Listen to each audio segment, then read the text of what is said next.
Awakeners. The first sign was the silence. Not the kind that crept in on quiet Sunday mornings or nestled between the breaths of a sleeping city. This was the silence of halted bird song, of stopped winds, of a planet holding its breath. At 8:42 GMT, the sky over London split into a perfect line of violet light. At 8:43, the same rift unfurled above Beijing, Sao Paulo, and Chicago. By 8:45, every major city on Earth stared upward at a vast geometric shape descending. Blacker than night, edged in burning white. It made no sound, yet it screamed into human minds like a blade dragged across glass. News anchors lost composure live on air. Cell phone videos showed children crying, dogs cowering, and some people, too many, just staring, slack-jawed and broken by something their instincts understood better than their intellects. But in a quiet neighborhood outside Ashburn, Virginia, Daniel Mercer swirled the last of his cream into a chipped blue mug and took a measured sip. Huh, He muttered, glancing toward the living room window where a jagged silhouette now loomed above the treetops. The neighbor's cat bolted across his porch. A car alarm blared and then died. In the distance, someone screamed. Daniel walked to the coat rack, plucked his canvas jacket off its peg, and slung it over his shoulder. again. He said aloud to no one. Goddamn amateurs.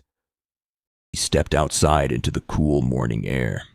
The invading vessel, monolithic, its surface crawling with shifting ridges of alien machinery, hovered low now, a kilometer above the earth, distorting the air around it. A gust of wind lifted his graying hair as static crackled in the air. Sirens began to wail. Daniel lit a cigarette with hands that didn't tremble. From a black vertical seam in the belly of the ship, something began to emerge. Not a pod, not a craft. Something alive. He took a long drag and narrowed his eyes. Let's get this over with. By the time the news networks started looping the phrase unprovoked contact, the sky had darkened. Not from weather or smoke, but from the vessels themselves, hundreds now, casting wide shadows over city grids and farmlands alike. In Ashburn, the streets had emptied. Families crammed into basements. Schools evacuated. Even the die-hard skeptics, the ones who mocked aliens as viral marketing, had stopped posting. But Daniel Mercer walked alone. He passed a tipped-over trash bin, its contents fluttering like autumn leaves across the sidewalk. A picket fence creaked in the wind. At the corner store, a hand-painted sign in the window read, "Back in 10," though no one would be coming back. Daniel stepped over a fallen bicycle, eyes fixed on the horizon. He felt annoyed, not afraid, not confused, just vaguely irritated, like someone forced to rewatch a movie he hadn't liked the first time. He paused outside the shuttered gas station and lit another cigarette. His reflection looked back at him from the dusty glass door. Tall, lean, mid-50s, with a scar down one cheek that no one ever asked about. He didn't remember where he'd gotten it. Or rather, he didn't want to remember. Behind him, the air shimmered. He turned, slowly. Over the treetops, maybe a quarter-mile away, the ship had begun to pulse. A steady, rhythmic glow like a heartbeat. That was new. The last ones hadn't pulsed. He took another drag, then spoke softly, not to anyone nearby, but perhaps to something deeper.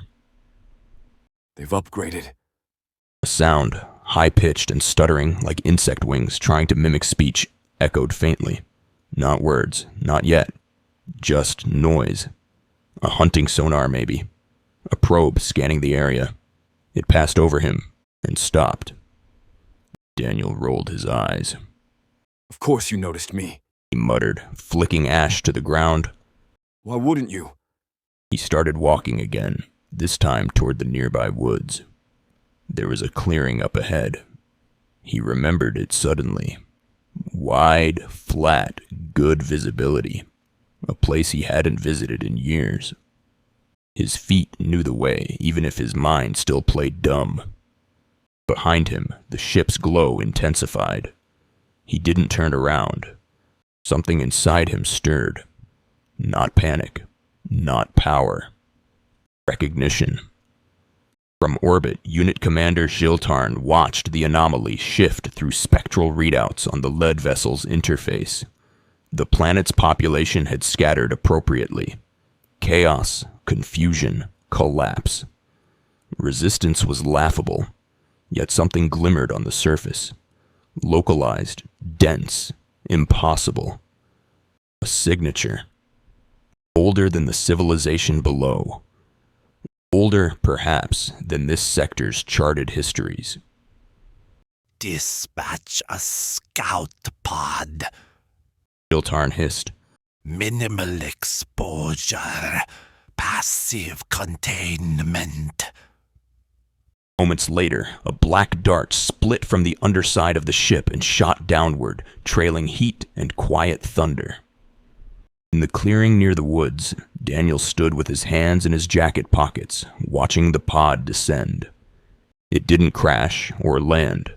It unfolded, petal-like legs splaying from its body, hovering a few inches off the ground. The air shimmered as it formed a containment field, invisible but tingling against his skin.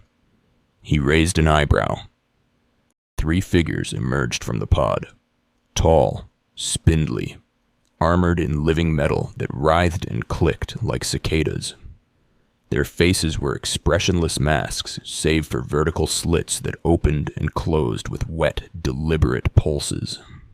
One aimed a device at Daniel. Another circled behind. He sighed. Careful, He said.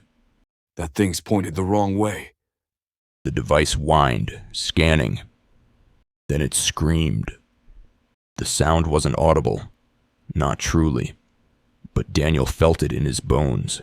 An alarm, a warning, a terrified whisper from a system designed to detect threats, not unleash them. The 3 creatures froze.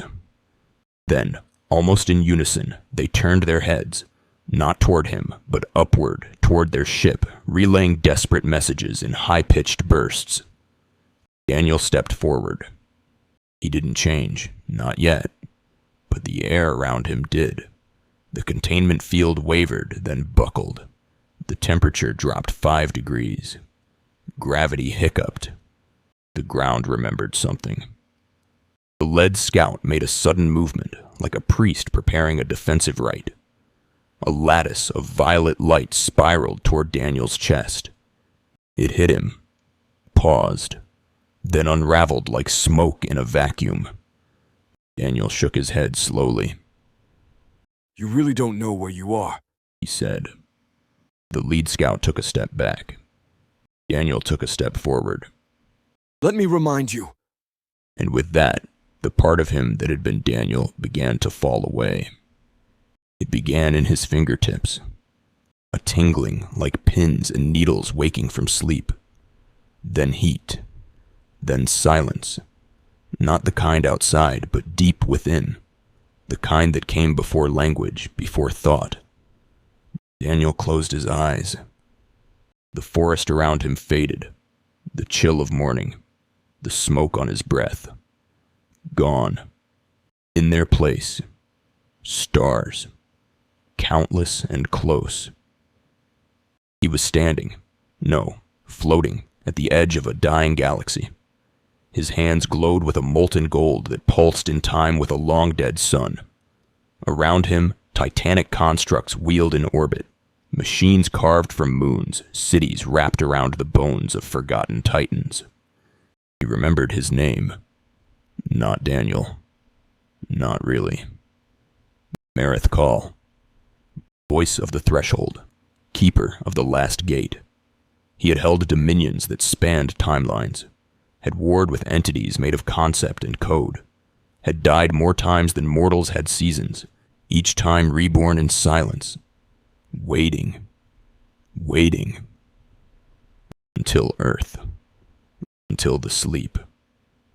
Pact, sealed eons ago in the ruins of the Spiral Accord, humanity would rest, would forget, would become flesh, bone, water, and nothing more.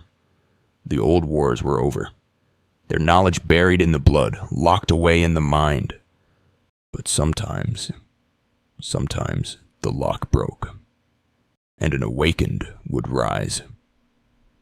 On the ground, the 3 alien scouts had fallen to their knees, their weapons dropped, their limbs twitching from overload. Above them, their ship had begun to fracture. Thin hairline cracks splitting across its hull like ice under strain. Commander Shiltarn screeched from orbit. Abort retrieval. Initiate sterilization protocol. But it was too late. Daniels, no. Mareth Call's eyes opened. They blazed. He raised a single hand, palm outward. The forest behind him bent away, trees shuddering from the force.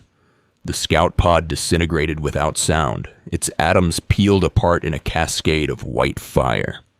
The 3 beings collapsed, reduced to ash mid-breath. The ship above reeled. It tried to ascend. It did not. A thin beam of blue light, almost lazy in its motion, extended from his fingertips. It touched the ship like a match to dry paper. And then the sky was empty. No explosion, no debris. Just a man standing in a clearing, his skin still glowing faintly. Mareth Call inhaled, held it.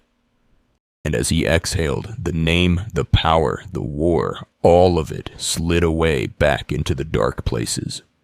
He blinked. He was Daniel again. He looked around, puzzled. What the hell was I doing out here? He turned back toward the town. Coffee was probably still warm. High above Earth's atmosphere, the invasion fleet pulsed with agitated motion. From the flagship, Commander Shiltarn stared at the blank space where the scout pod had once been.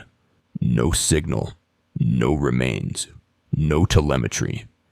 Just silence. Prepare orbital barrage. Shiltarn ordered, each syllable clicking through clenched mandibles. Target the anomaly's coordinates. Saturation level. Scorched orbit. Dozens of ships reoriented. Their hulls shifted, opening like gills. Energy built in layered spirals, brighter than any star seen from Earth's surface. The humans below didn't notice. The world carried on, frightened, scattered, watching skies they could not understand. And in a small backyard in Virginia, Daniel Mercer stood at his garden hose, rinsing dirt from his boots, unaware he had walked home barefoot. Across the cosmos, something old stirred again. It didn't speak. It didn't remember. It simply was. As the barrage launched, massive lances of gamma plasma tearing across the void, space itself rippled. Not from the weapons, but from what rose to meet them. Daniel didn't see it. He was inside now, staring at a half-eaten piece of toast on his kitchen counter. But his shadow lengthened without cause. And in that shadow, something vast stood briefly. Tall, robed in stars, crowned in silence. The first wave of fire never reached the ground. Each projectile slowed, bent, then reversed direction. The fleet had half a second to react. It wasn't enough. One by one, the ships folded inward, not collapsing but vanishing, consumed by a geometry too perfect to sustain motion. No heat, no sound, just absence. They were unwritten. In orbit, Shiltarn tried to send one last message, not of aggression, but of plea. It, too, was lost. Earth's sky cleared again. Birdsong returned. In the kitchen, Daniel furrowed his brow. A strange feeling passed over him. A pang of sorrow or nostalgia. Or maybe just indigestion. He rubbed his temple. Damn migraines. He muttered. Outside, the world breathed again. The news stations would return to their panics. The governments would keep their secrets. No one would remember the fleet. There would be no ruins to investigate. No radar echoes. No scorched craters. The Earth had defended itself. And Daniel Mercer had forgotten why he ever needed to. The following morning dawned clear and bright. The news spoke of strange weather patterns and satellite malfunctions. Internet conspiracy forums lit up with doctored videos, pixelated streaks across the sky, and frantic claims of alien contact. Most people shrugged it off. Just another hoax. Just another glitch. In Ashburn, Daniel Mercer mowed his lawn. He hummed an old tune, something half-remembered from childhood, and waved to his neighbor, Mrs. Klein, who peeked from her window like always. The air was warm, the sky a perfect blue. No ships, no storms, no memory. He paused near the garden fence, staring up for a long moment, hand shielding his eyes from the sun. There was something, almost, a feeling maybe, like he'd forgotten a dream. Something heavy, vast, important. It passed. He shook his head and turned back to the mower. Far above Earth, in the dark between stars, something old drifted without motion. A seed of potential, locked tight, waiting for the next threat. And on the Earth below, Daniel Mercer, once Marithkal, now just a man, sat on his porch as the sun dipped low, sipping coffee and watching the trees sway. He didn't know what he'd done. He didn't need to. Somewhere, deep in the marrow of humanity, the truth slept on. And it was better that way.